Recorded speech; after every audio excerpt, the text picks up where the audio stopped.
Girls' Last Tour is an unconventional image of a post-apocalyptical story. Cute, expressive, chibi anime girls against the backdrop of a labyrinthian gray urban and industrial environment tucked under a blanket of snow, creating an interesting contrast. The setting doesn't feel warm, but it isn't exactly a threatening one that puts the girls at risk of active danger. Instead, it often feels inviting, lulling the girls to specific corners of the world to stay before they decide to push on. The stillness of this tattered world evokes a tone of reflection.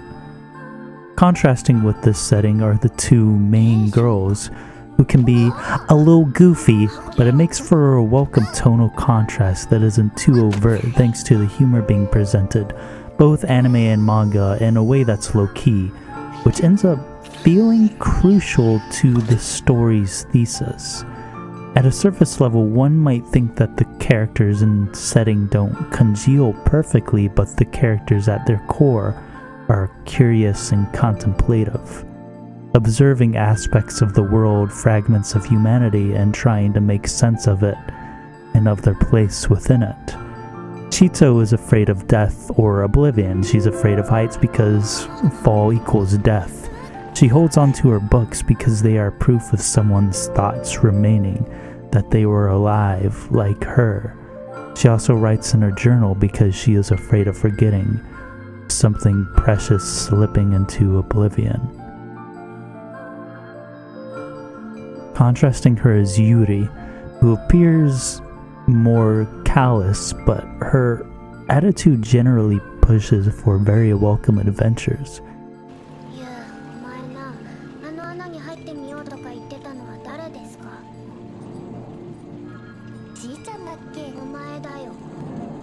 Her fear of the dark is insightful, as she is more simple-minded than Chito. She freaks out at the dark, especially because she can't see Chito. Darkness warps you into a void that is depleted of everyone else in the world. I believe this fear of darkness is more of a fear of loneliness that comes with oblivion. The other two human characters in the world dovetail with the girls because, unlike them, they have a more defined goal and meaning in the way they spend their existence. Kanazawa isn't necessarily focused on surviving as he is on his maps, diving himself into productivity after losing his lover. Ishi has focused on the creation of aircraft as a vehicle for survival, toiling away at its development with a tense hope that will give her somewhere to go. True hopelessness is not having anywhere to go. This quote makes me think about how we often use hobbies and goals to give ourselves direction and meaning, often keeping ourselves busy. If you don't have these things, where are you going? Even the girl's goal of reaching the top level is something that keeps them at it, despite its vagueness being pretty much equivalent to aimlessness. This point makes one of Yu's characteristics more important. Yu is the only human without a hobby or direction, but is the most content human in the story. She sings about hopelessness in a happy tone, content with it, living her life in simple pleasures instead of giving in to her anxiousness over the inevitable fate that awaits them. This mindset can lead to her being callous, like when she blows stuff up and having a grand old time, but she still shows some empathy. Girls' Last Tour can be a tad esoteric due to many feeling it lacks a quote-unquote plot. But all these seemingly disparate ideas all make up a body of an idea, a pretty broad idea, but an idea nonetheless, an idea of living. The story requires a certain reflective mindset to appreciate it, feeling like an actual dialogue between mangaka and the audience. There are many sentiments about the human condition integrated into the story that often evoke us to think about its meaning and the broader idea of existence. But the biggest is how we take in virtues in everyday living. How we are sentimental and creative creatures that get swept up in the beauty of shooting stars, We take noises and make them into music, or make poetry from observations like how the moon reflects in a glass of beer. We all do this despite, or maybe because, we are heading towards oblivion. One of the scenes I find the most representative of the story is the one where they examine the photos and videos of humanity's past. It keys us into exactly why Chito keeps digging into the past. Having evidence that people were alive and the various ways they lived alleviates that loneliness.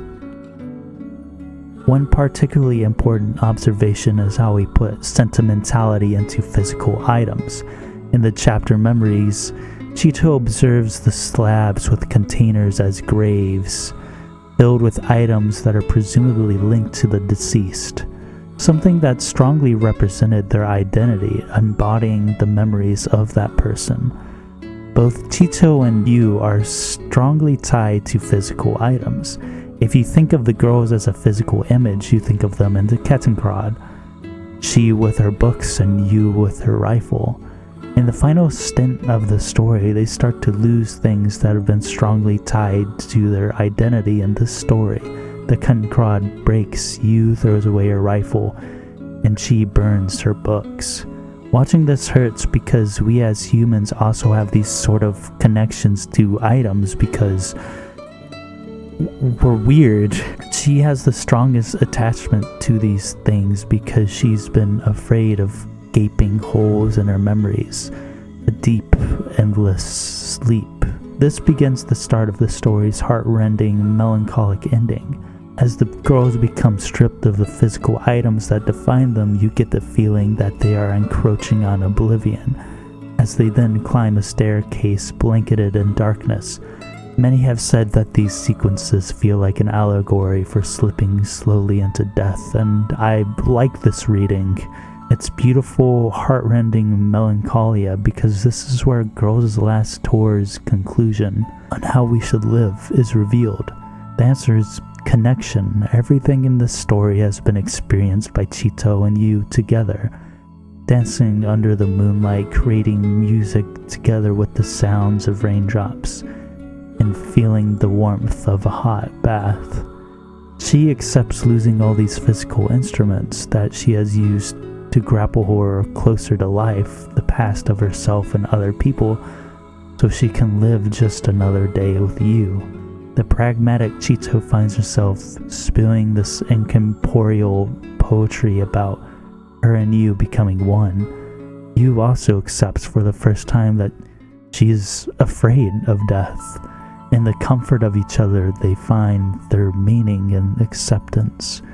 Because they were together, living was the best, wasn't it? The world of Girls' Last Tour is decaying. The physical remains of the world will inevitably become less distinguishable over time. Those mushroom thingies even took the camera, one of the last physical records of humanity's past. But the memories and connections we have made transcend that.